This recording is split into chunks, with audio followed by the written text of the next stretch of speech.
I was asked for some high protein ideas, and this one is some little egg bites. So we're using the Ninja mold again, which I know that some of you have already got. Obviously, if you haven't got it, you can maybe use some little ramekins and then find a different way of doing these. But they're really, really simple. They're high protein because they've got eggs in them, and they've also got cottage cheese in them as well. And you can add whatever veggies that you want to. So put in some red pepper, some tomato, some spinach maybe. Then you can swap out the meat. I've got a tiny bit of pepperoni that was left over in my fridge, so I'm going to use that. But you could put in some ham or some bacon. The idea and the concept is there. You can switch it up, basically use up what's in your fridge. The key thing really for this is the eggs and the cottage cheese, because that's going to really give you some high protein with these. And it's a really hot day here in Essex, so I wanted something really simple for lunch actually. So I'm going to make these, and I'm going to do like a little side salad with them, and I think that's going to be absolutely perfect for today because that's all I can be bothered to cook. We're having an absolute heat wave as I'm recording this. So you probably can see in the background I've started a little bit of prep already, so let's go and assemble these, get them cooking and get them eaten. Right, we've got our little setup here. I'm going to be using my Ninja, I call it whizzer blender. You can use a food processor or whatever you've got, but you do want to try and make this nice and smooth. So I'm going to go and grab the cottage cheese. So this is just a natural cottage cheese. I got this one from Sainsbury's, 24 grams of protein. So you can see it's nice and high in the protein. So in that goes. I have to say, cottage cheese isn't one of those things that we buy or have very often, but I've always known it to be a really great thing if you're following a high protein diet. So as this was requested, I thought I'd give you this option. So I'm going to add into there some onion granules, not very much, just 1/4 of a teaspoon, just a little bit to give some flavour. Salt and pepper are going to go in there as well, just like you would if you were just, cooking your eggs. You want to make sure they're well seasoned. So salt and pepper, and then I'm going to crack in my eggs. So these are just a mixture of sizes really. I would say some of these are more large, some are medium.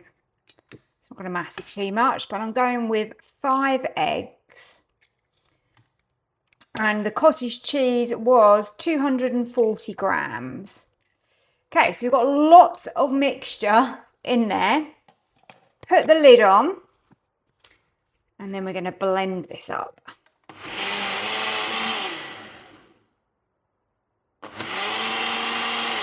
Okay, so we want this nice and smooth and creamy, which I believe is what we've got in here. Perfect. Now, if you need to cook down any meat, then you can do that on sear and saute and then add that in. And also, if you're using something like a red pepper that's quite firm and quite hard, again, you might want to soften that down a little bit first on sear and saute, just for a few minutes in your pot. If not, everything can go straight into your jug. So like I said, get your pot warm on sear and saute. If you need to, a little bit of spray oil, and then anything that you want to kind of give a little sizzle to. So I'll go in with my pepperoni. I've got a little bit of sizzle, and look, that's released lots of its flavour. I'm going to add in now my spinach. Now this was frozen spinach that I've defrosted. Squeeze the liquid out of it. I'm just going to cook that down in here as well.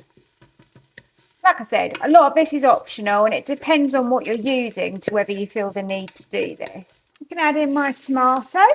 I'm literally just going to give that a minute now, and then I'm going to remove this. Okay, so ingredients are in my jug here. Going to add in the feta that I'm using as well. Let me just check. I just wrote down the quantity on the feta. Make sure I tell you right. I'm using 70 grams. Going to snip in some chives. I've got fresh chives growing in my garden, so I thought, why not use some in this? If you haven't got them, I wouldn't worry too much. My other scissors were in the wash, So I've got my little kiddie scissors today. Remind me of being at school, these. Okay, so some chives in. Then you can add, you know, if you don't want the chives, that's fine. And you can add a little bit of oregano or maybe some dried mixed herbs. Just a little tiny pinch. Doesn't need to be a lot. Perfect. I think that is everything more or less ready now. So let's combine these together.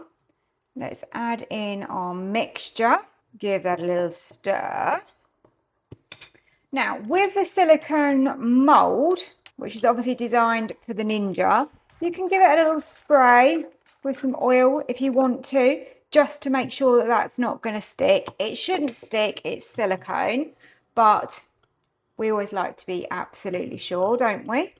And then all you've got to do is just get this mixture into each one of these. Now, when this pours out, it's probably going to leave behind all the thicker parts, so I'll have to spoon those in.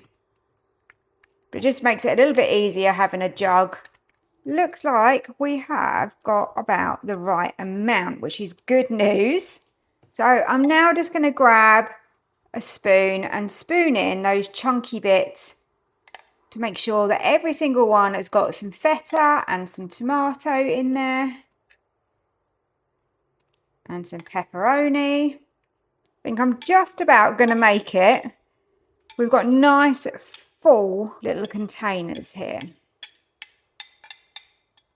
Perfect. That looks good. Apart from the fact that I am like the messiest cook ever. You can just clean these up if you want to. They are in the Ninja pot, so close your lid. We're going to go on to air fry. And I'm going to cook these not too high. Oh, I've got spinach on my finger. 160. These turned out perfectly. High protein little egg bites. They took 22 minutes, cooked on 160 using air fry.